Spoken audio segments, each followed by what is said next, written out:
The morning started like any other morning on the colony ship. New dawn, Captain Juan was drinking his coffee and checking the daily reports when the alarms began to scream. The sound cut through the peaceful silence of space like a knife through paper, making everyone on the bridge jump from their seats.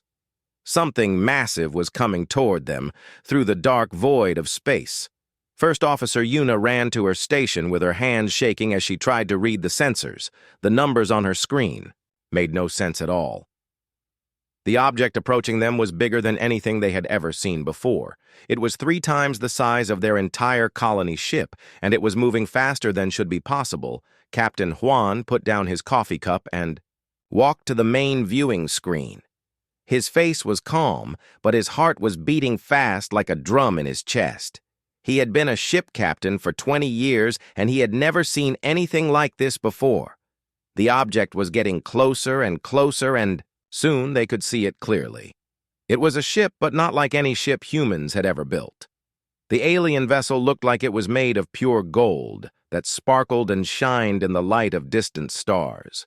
Beautiful patterns covered its surface like artwork. Carved by master craftsmen, towers and spires rose from its hull, reaching toward the stars like the fingers of some ancient god. The whole ship seemed to glow with its own inner light as if stars burned inside its metal walls. More ships began to appear behind the first one. Each one was just as beautiful and just as massive as the first. Soon there were dozens of them filling the space around the new dawn like golden mountains floating in the darkness. The human colony ship looked like a tiny insect next to these magnificent vessels. Then the communication system crackled to life. The voice that came through the speakers was unlike anything the humans had ever heard before. It was deep and powerful, like thunder rolling across the sky during a storm. It seemed to come from everywhere at once, filling every corner of the ship with its presence. When it spoke, the very air seemed to vibrate with power. "We are the Corvani," the voice said. "We are the divine heirs, the children of the gods who once ruled all the stars in the sky. We have come to bring order to this part of the galaxy. You will prepare to receive us aboard your vessel, Captain." Juan looked at his crew and saw fear in their eyes. None of them had ever encountered aliens before the human race had been exploring space for many years, but they had always been alone among the stars. Now suddenly they were face to face with beings who claimed to be the children of gods. "Should we let them aboard, Sir First Officer?" Yuna whispered. Captain Juan thought for a long moment. He knew that running away was impossible. Their colony ship was not fast enough to escape, and these alien vessels could probably destroy them easily if they wanted to. But something in the aliens' voice made him curious rather than just afraid. "Yes," he said, "prepare the main docking bay, but keep security teams ready just in case." An hour later, the aliens came aboard their ship. Captain Juan and his senior officers waited in the main cargo bay. As the alien shuttle landed, the door of the shuttle opened with a soft hissing sound, and white light poured out like water from a broken dam. The light was so bright that the humans had to shield their eyes. 3 figures walked out of the light. They were tall, much taller than any human Captain Juan had ever seen. They stood at least 7 feet high with long, slender bodies that moved with perfect grace. Their skin was silver like polished metal, and it seemed to glow with its own inner light. Their faces were beautiful in a strange alien way, with large eyes that sparkled like diamonds. But what made them truly incredible were their clothes. Each alien wore robes that floated around them without any wind or air movement. The robes were made of material that shifted color like oil on water, sometimes blue, sometimes green, sometimes purple. The fabric moved and swayed as if it was alive, dancing in patterns that hurt to look at for too long. Above their heads, small lights danced and spun in circles like tiny stars. The lights formed shapes that looked almost like crowns or halos, making the aliens appear even more divine and otherworldly. The leader of the three aliens stepped forward. His voice boomed through the cargo bay without. Him opening his mouth, somehow speaking directly into their minds. "I am Thek Mar High Divine of the Corvani Empire," he said. "We have traveled across the galaxy to bring peace and order to all lesser beings. You humans have been chosen to serve us in." Our great work Captain Juan felt his knees trying to buckle under him. The presence of these beings was overwhelming, like standing in front of a waterfall or at the edge of a cliff. Something deep inside his brain was telling him to fall down and worship them, but he forced himself to stay standing. "What do you want from us?" he managed to ask. Thekmar raised one long silver hand, and suddenly rocks began to lift from the floor of the cargo bay. They rose into the air and spun around him like planets orbiting a star. Then with a gesture he made them glow red-hot like pieces of metal fresh from a furnace. The smell of burning filled the air.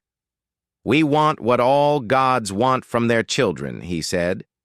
"Worship, obedience, and tribute. You will build temples in our honor. You will mine the precious metals we need for our great works. You will teach your children to sing our praises.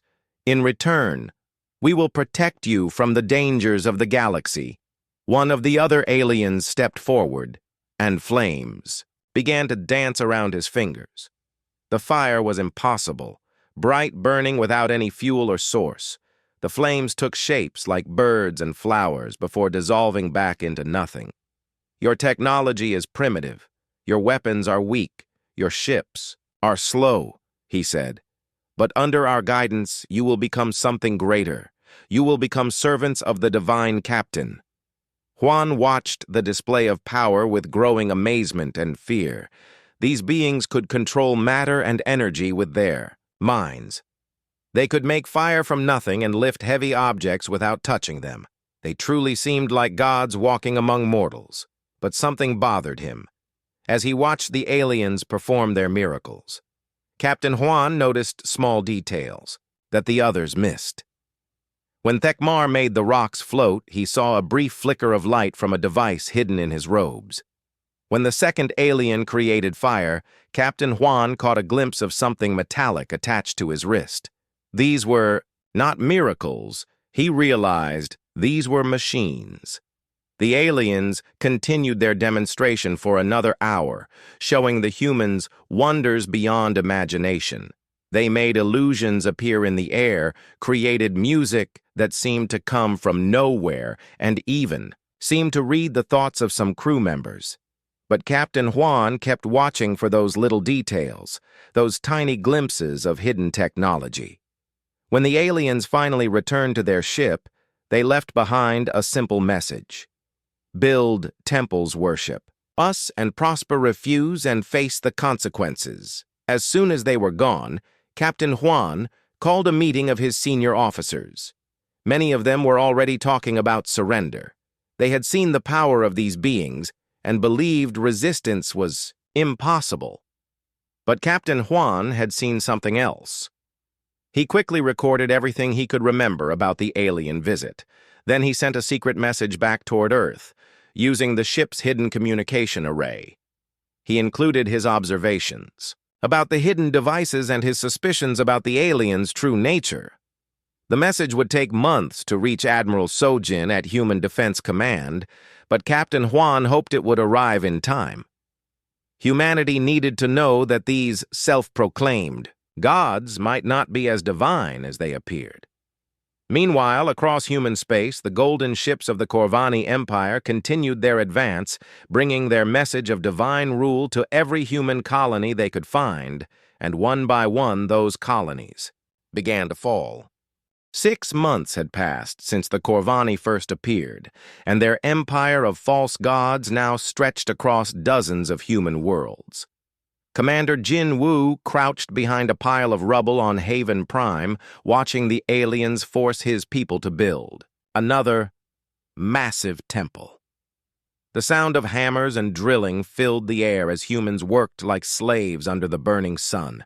The Corvani had turned every conquered world into the same nightmare. Huge golden temples rose from the ground like metal, mountains reaching toward the sky. Human workers carried heavy stones and precious metals, while alien overseers floated above them on platforms of light. The aliens never touched the ground, preferring to hover in the air as if walking on dirt was beneath their divine nature. Jinwoo adjusted his binoculars and watched the nearest Corvani overseer. The alien wore the same flowing robes as all the others, with lights dancing around his head like a crown. But Jinwoo had been watching these creatures for months now, and he was starting to see patterns that others missed. When the alien wanted to lift heavy objects, Jinwoo saw a brief blue glow from devices hidden in his sleeves when the creature made his voice boom across the construction site. A small panel on his chest would flicker. When he created illusions in the air to terrify the workers, Jinwoo caught glimpses of projection equipment built into his floating platform. These gods were using machines. HFY crawled up beside him carrying a bag full of stolen equipment. She was the best engineer on Haven Prime before the invasion, and now she spent her time trying to understand Corvani technology. She had managed to steal small devices during raids on alien facilities and was slowly figuring out how they worked. "I think I found something important," she whispered. Jinwoo looked at the small silver device in her hands. It was no bigger than his thumb, but it hummed with energy. "What is it?" he asked. "It's a gravity manipulator," she said. "This is what makes their platforms float. It's what lets them lift heavy objects without touching them. The technology is advanced, but it's not magic. It's just science we don't understand yet." Jinwoo felt excitement building in his chest. If the Corvani were using technology instead of divine powers, then they could be defeated. Technology could be studied, copied, and countered, but magic and god-like abilities were impossible to fight. "Tell me more," he said. HFY pointed to different parts of the device. "The power source is here," she said, "and the control circuits are here. If we could disrupt the power or jam the control signals, their gravity manipulation would fail. They would fall right out of the sky." A third member of their resistance cell crawled over to join them.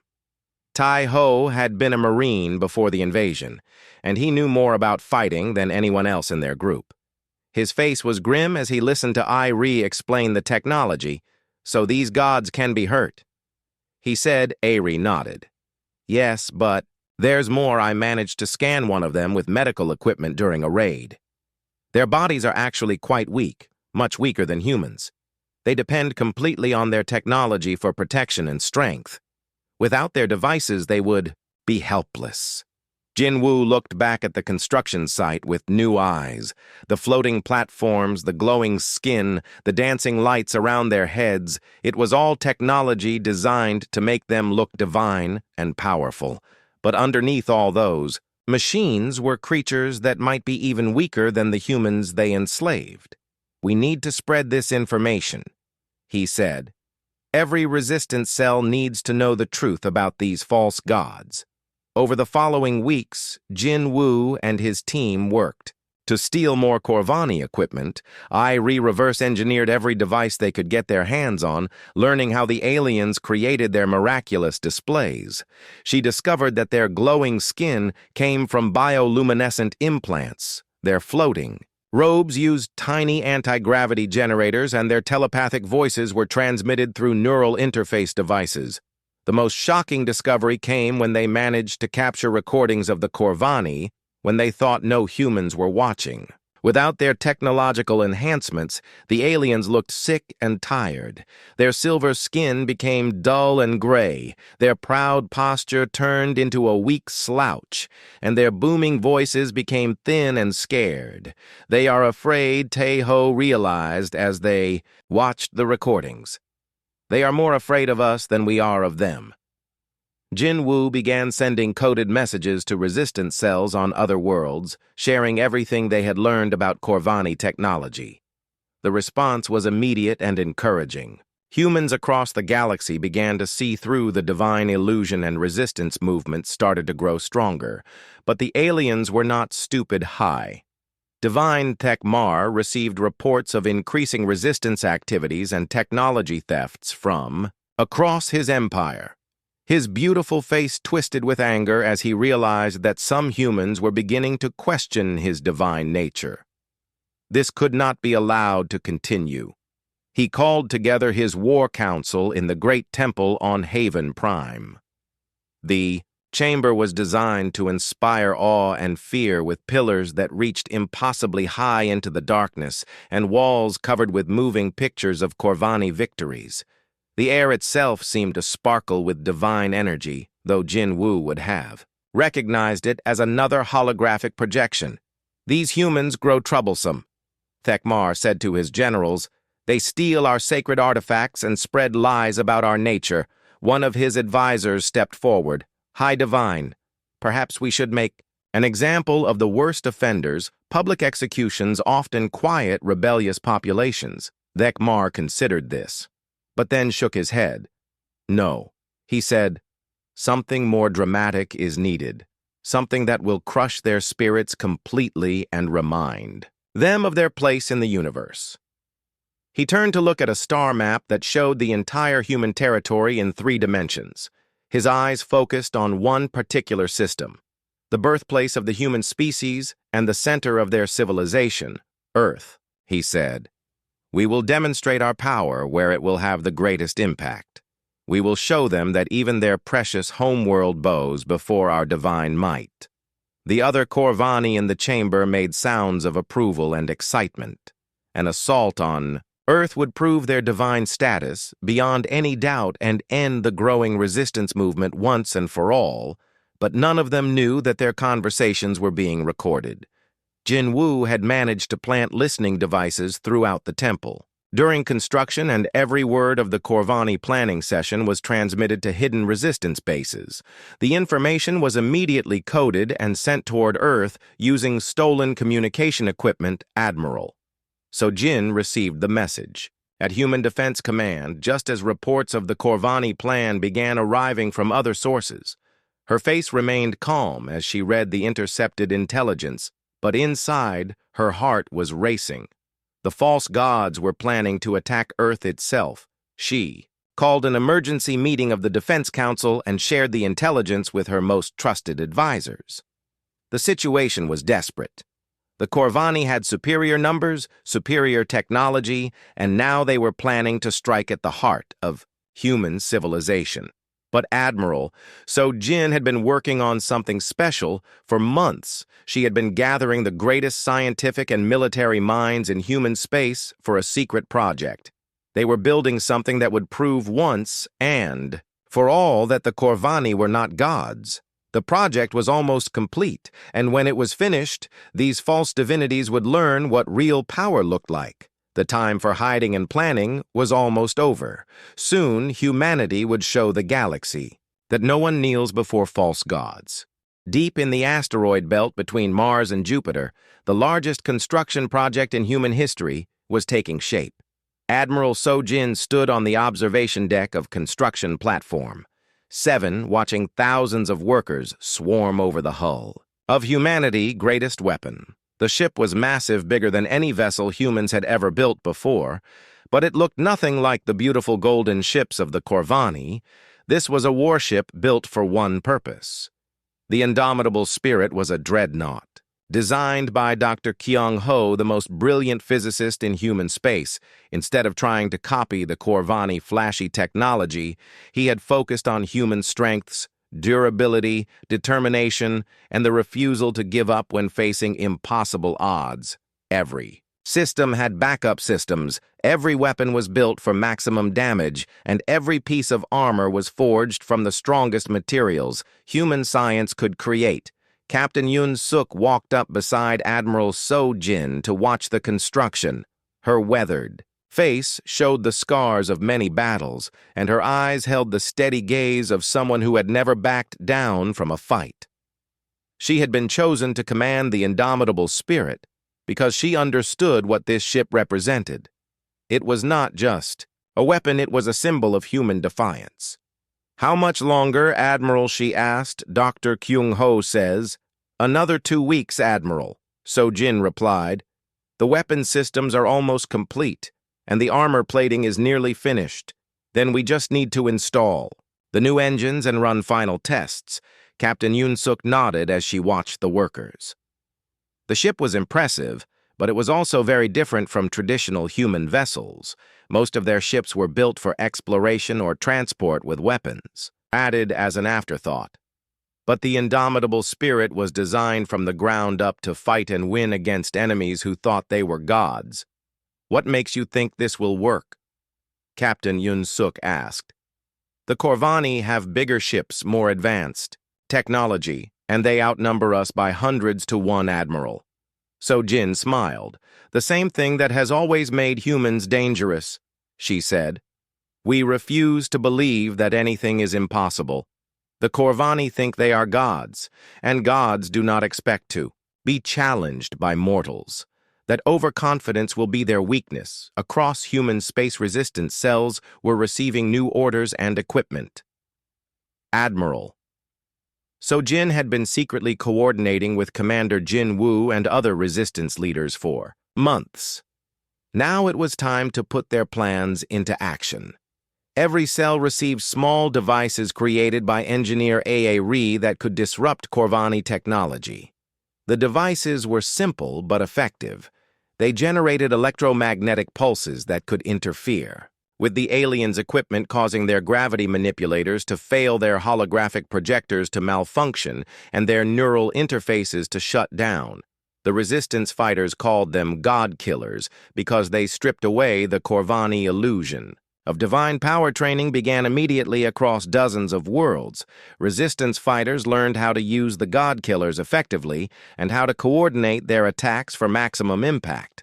The plan was ambitious and dangerous, but it was their only chance to break the Corvani empire of lies. Meanwhile, the false gods continued their preparations for the assault on Earth. High Divine Thekmar gathered the most impressive ships in his fleet, creating an armada that would inspire terror and all. The plan was to arrive at Earth, demonstrate his power by destroying the moon, and then force the entire human race to acknowledge Corvani divine rule. The ceremony would be broadcast to every human world, ensuring that everyone would see their supposed God's triumph over humanity birthplace. It would be the final blow to human resistance and the beginning of eternal Corvani dominance. But Thekmar had no idea what was waiting for him. Dr. Kyung-ho made his final inspections of the indomitable spirit systems. The new engines were based on technology stolen from the Corvani, but improved with human engineering.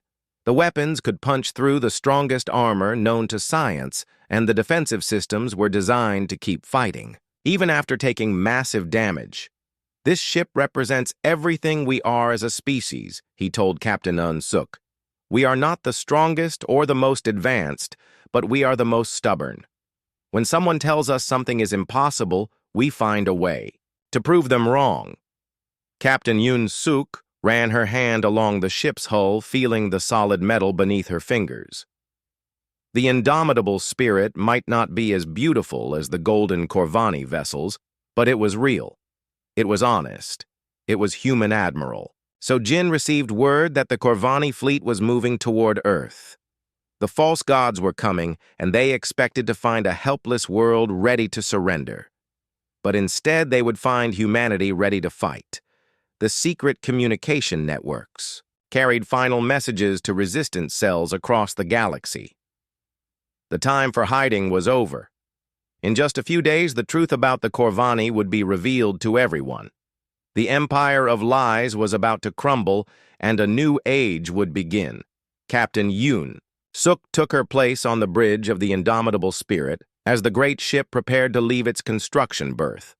The crew was ready, the weapons were charged, and the engines hummed with power time to show these false gods what real divine power looks like, she said. The Dreadnought moved away from the asteroid belt toward its date with destiny. High Divine Thekmar stood on the bridge of his flagship, the Golden Eternity, and felt the satisfaction of approaching victory flowing through his divine form. Earth hung before them like a blue jewel in the darkness, surrounded by a fleet of Corvani warships that sparkled like stars. The human homeworld looked so small and helpless compared to the magnificent vessels of the Divine Armada today would mark the end of human resistance forever. The ceremony had been planned down to the smallest detail. Every Corvani ship was positioned for maximum visual impact, creating a pattern around Earth that would be visible from the surface. The broadcast equipment was ready to transmit the demonstration of divine power to every human world, ensuring that billions would witness their god's triumph. But something was bothering Thek Mar. Reports had been coming in from across the Empire about equipment failures and growing resistance activities. Some colonies had stopped sending their required tributes, and there were disturbing rumors about weapons that could disrupt Corvani technology. The High Divine had dismissed these concerns as the desperate lies of defeated enemies, but now he wondered if he should have paid more attention. He told himself, "These humans are primitive beings who have simply learned a few tricks. Nothing they could do would threaten the power of true gods." On the surface of Earth, billions of people watched the sky in terror as the golden ships took their positions. The aliens had been broadcasting their intentions for days, explaining how they would demonstrate their divine power by destroying the moon. Every human would watch their natural satellite die and understand that resistance to the Corvani was hopeless. Admiral Sojin stood in the command center of Human Defense Headquarters, watching the same displays.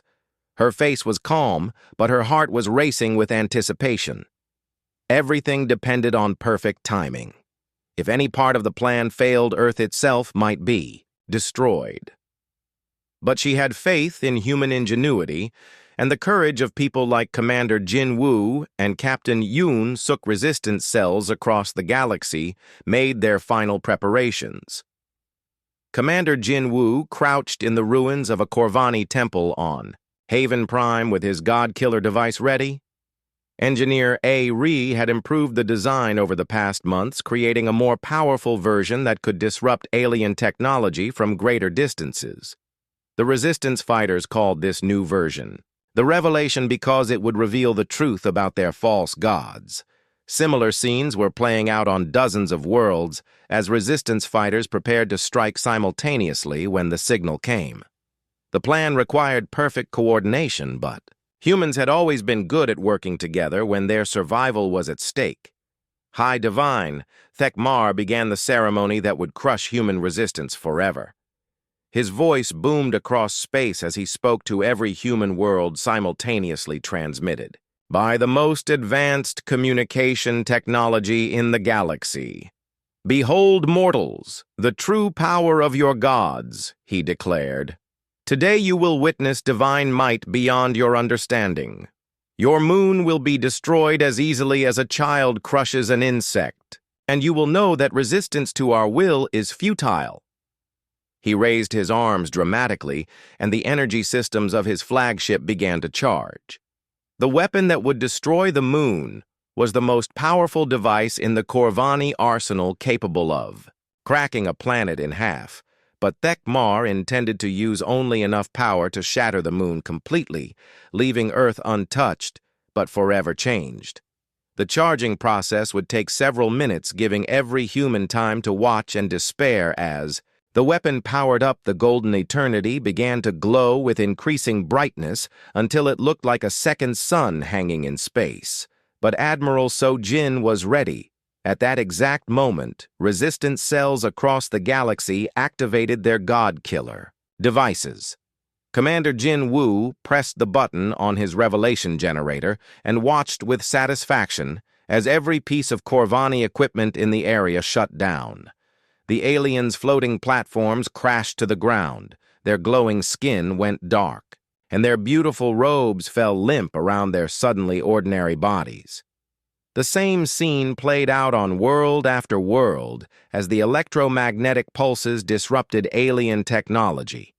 Systems that had worked flawlessly for centuries suddenly failed, leaving the Corvani exposed as the weak, frightened beings they really were. For the first time, humans saw their supposed gods without their technological disguises. High Divine Thekmar felt his flagship systems failing around him. The weapon that was supposed to destroy the moon shut down. Emergency lights began flashing, and his own personal enhancements stopped working. His glowing skin became normal silver.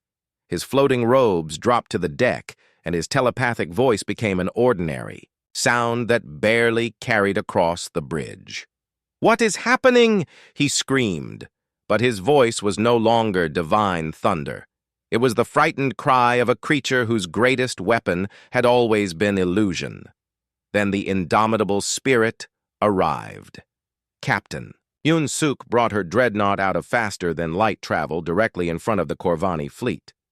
The human warship was smaller than the largest alien vessels, but it looked completely different, where the Corvani ships were all curves and beauty. The indomitable spirit was all angles and purpose. Every line of its hull spoke of determination and controlled violence. The Corvani fleet tried to respond, but their disrupted systems were failing throughout the armada. Some ships lost power. Completely others found their weapons offline, and many discovered that their supposedly divine technology was just advanced machines that could be broken, like anything else. Captain Yun-Suk opened a communication channel to the entire fleet, and her voice reached every human world as well.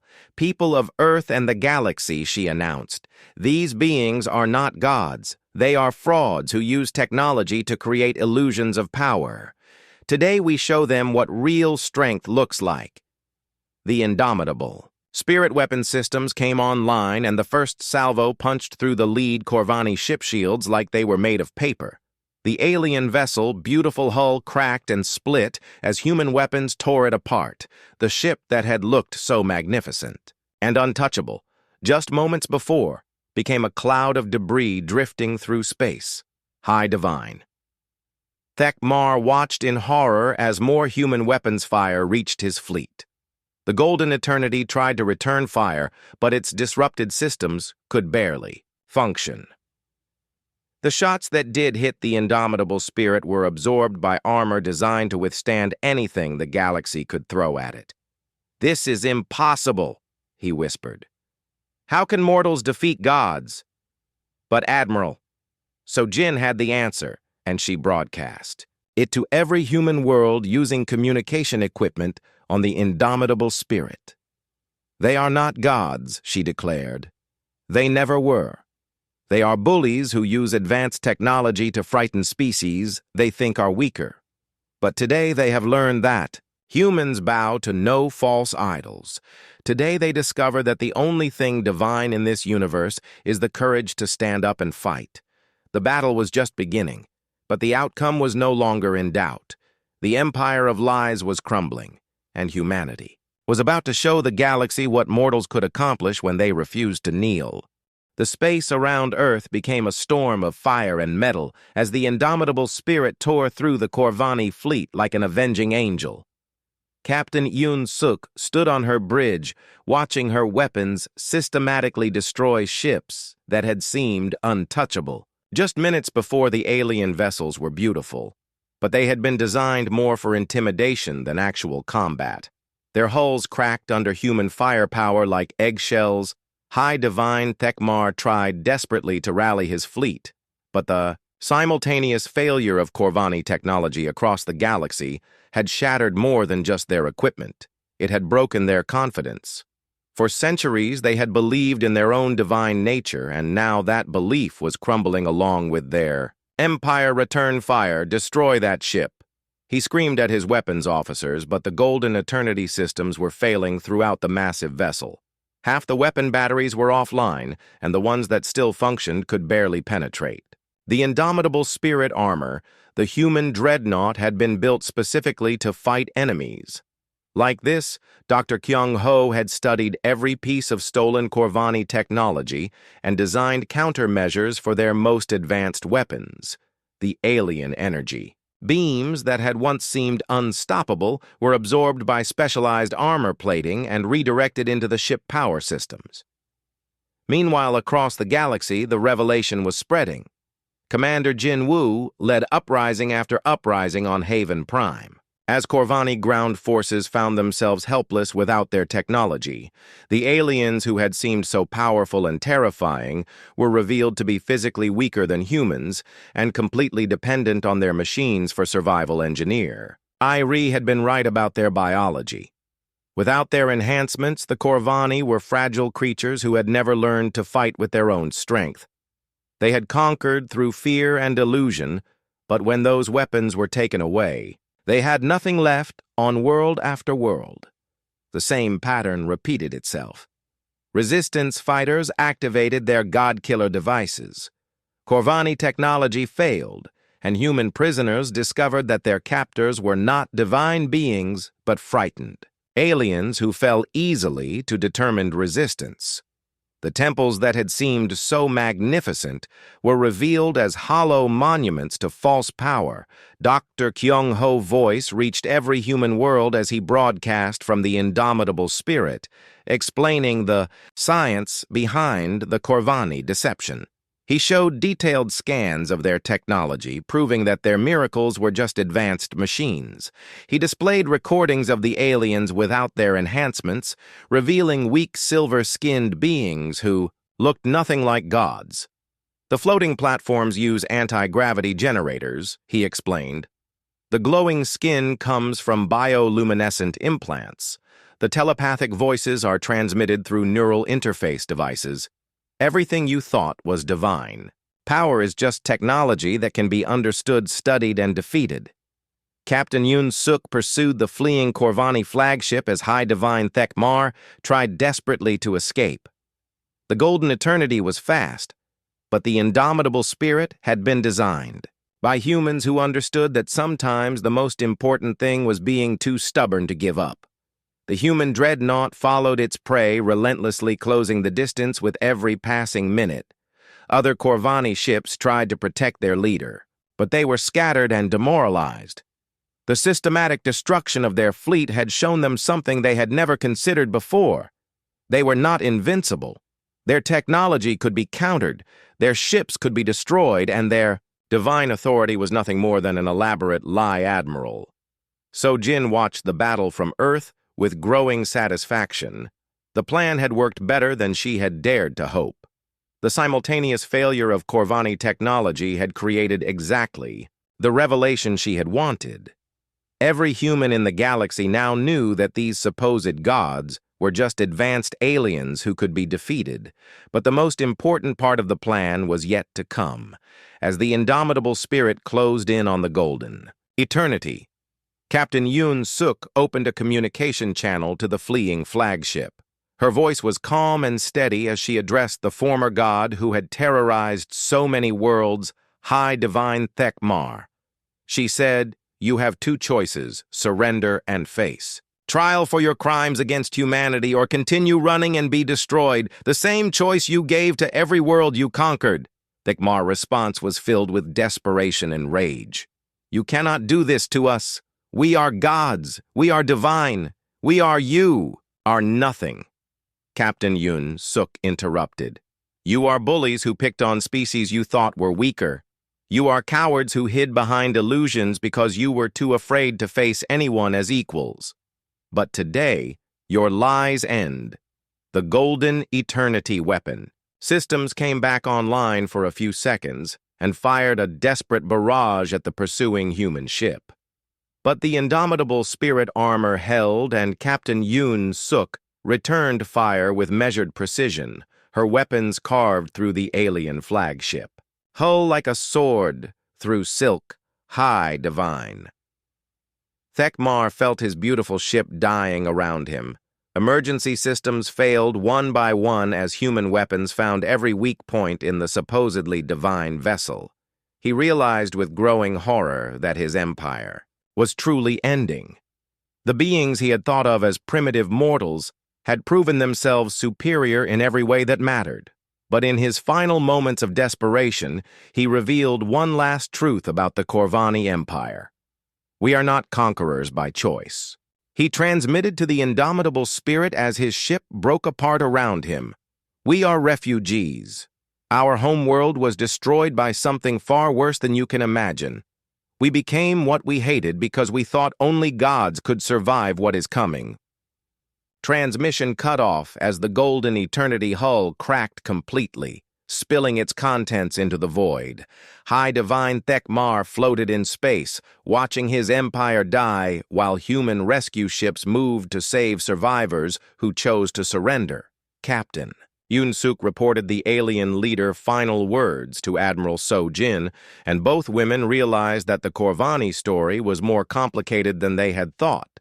These false gods had been running from something that terrified them enough to turn them into the very monsters they feared. But that was a problem for another day. Right now, humanity had proven something important to the entire galaxy. They had faced beings who claimed divine authority and shown that no one is too powerful to be challenged. By people with enough courage and determination, the age of false gods was over. The age of equals was about to begin. The debris field around Earth told the story of humanity's greatest victory. Pieces of golden Corvani ships drifted through space like fallen stars, while human rescue vessels moved among the wreckage searching for survivors.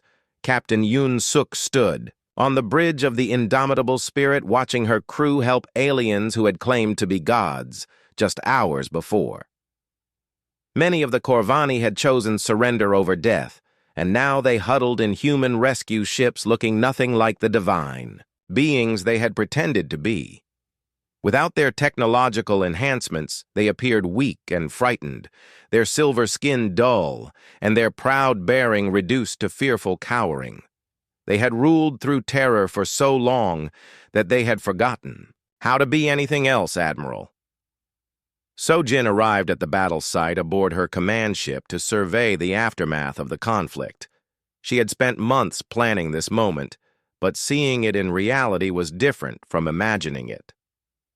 The Corvani Empire, that had seemed so powerful and eternal, had crumbled in a matter of hours once their lies were exposed. The surviving Corvani leaders were brought aboard the indomitable Spirit for questioning. Former High Divine Thekmar was among them, though. He looked nothing like the magnificent god he had pretended to be. His beautiful robes were torn and stained. His glowing skin had faded to normal silver, and his telepathic voice had become a whisper of fear. Captain Yoon-suk could have executed him easily. The alien leader had enslaved entire worlds and caused the deaths of millions of humans. But she chose a different path. Instead of revenge, she offered something the Corvani had never given to their victims: justice. Tell us about your real enemy, she said to Thekmar. Your final transmission mentioned something that destroyed your homeworld. What were you really running from? The former god looked around the human conference room with eyes that held centuries of terror and pain. When he spoke, his voice was barely audible, as if the words themselves were too frightening to say aloud. They call themselves the Devourers, he whispered. They consume entire civilizations, leaving nothing but empty worlds behind our homeworld, Korvac. Prime was the most advanced planet in our region of space. We had technology that could reshape matter itself, and weapons that could crack moons, but none of it mattered when they came. He paused, struggling to continue the story that had haunted his species for generations. They arrived without warning in ships that seemed to eat light itself. Our most powerful weapons had no effect on them. They absorbed our energy attacks and turned them against us. Within days, our mighty civilization was reduced to ash, and our people were fleeing in whatever ships could escape, Admiral. So-jin leaned forward with interest. This explained much about Corvani behavior. They had not been conquerors by choice, but refugees who turned to conquest out of desperate fear. So you decided to become like them, she said, to conquer other species and claim divine authority, because you thought only gods could survive against the Devourers. Thekmar nodded miserably. We thought that if we could make other species believe we were divine, they would serve us willingly, and we would have the resources to fight back against our real enemies. But fear made us cruel. We became the very monsters we were trying to escape from. Dr. Kyung-ho had been listening to the conversation from his position at the conference table. Now he spoke up with the voice of scientific curiosity. "Tell us about their technology," he said. "How do they consume civilizations? What makes them so much more dangerous than other species?" The former god shuddered at the memory. "Their ships are alive," he said, somehow managing to draw energy from the fear and despair of their victims. "They do not simply destroy worlds. They drain them of everything that makes them worth living on. They take the hope itself." Captain Yoon-suk exchanged glances with Admiral So-jin. Both women were thinking the same thing. Humanity had just proven that supposed gods could be defeated, but now they were learning about an enemy that had terrified those false gods into becoming tyrants. But Admiral So-jin had made a decision that would define humanity's future. "We will help you," she announced to the shocked Corvani leaders. "But not as your servants and not under your false divine authority. We will help you as equals partners in a fight against something that threatens all sentient life." The aliens stared at her in amazement. They had expected execution or imprisonment, but the humans were offering alliance instead. It was more mercy than the Corvani had shown to anyone in centuries. "There are conditions, Admiral," So-jin continued. "Your empire ends today. No more false gods. No more enslaved worlds. No more lies about divine authority. If we are going to fight together, we do it as equals, with shared command and shared sacrifice." Thek-Mar looked around at his fellow survivors and saw hope in their eyes for the first time in generations. The humans they had thought of as primitive mortals were offering them something they had lost long ago, the chance to be themselves instead of pretending to be something they were not. "We accept," he said simply. Over the following days, the transformation began. Human engineering teams worked alongside Corvani scientists to understand both technologies better. The aliens' advanced systems, combined with human determination and ingenuity, created possibilities that neither species had imagined alone. Commander Jin-woo led the effort to liberate the remaining Corvani-controlled worlds. The process was complicated because many humans were still afraid of their former captors, but the revelation of the truth helped people understand that their enemies had been driven by fear rather than malice. Engineer Ai-ri found herself working with Corvani technicians who were amazed by human problem-solving approaches. The aliens had focused on making their technology appear magical, while humans had focused on making things work reliably under impossible conditions. The resistance cells that had fought so hard against Corvani rule became the foundation for a new kind of government, one based on cooperation rather than domination. Leaders like Jin-woo and Ai-ri helped establish councils where humans and Corvani worked together. As equals, Captain Yoon-suk took the indomitable spirit on patrol missions throughout the former empire, helping to maintain order during the transition. The great Dreadnought had become a symbol of hope rather than conquest, proving that strength could be used to protect rather than dominate. But the greatest change was in how both species saw themselves. The Corvani learned that they did not need to pretend to be gods to have value. Their real knowledge and abilities were impressive enough. Without the lies and illusions, humans learned that even the most terrifying enemies could be understood and defeated with enough courage and determination. Dr. Kyung-ho sent a message to every world in human space, explaining what they had accomplished. Together, we faced beings who claimed to be gods, and discovered that the only thing truly divine in this universe is the courage to refuse to kneel before false authority. We have learned that no one is too powerful to be challenged by people who believe in freedom and equality. Admiral So. Jin stood on the observation deck of her command ship, looking out at the fleet of human and Corvani vessels working together to prepare for whatever was coming. The Devourers were still out there somewhere, But now they would face an alliance instead of scattered, frightened civilizations. The stars belonged to no gods now. They belonged to those brave enough to reach for them with mortal hands, knowing that mortality itself was the greatest strength.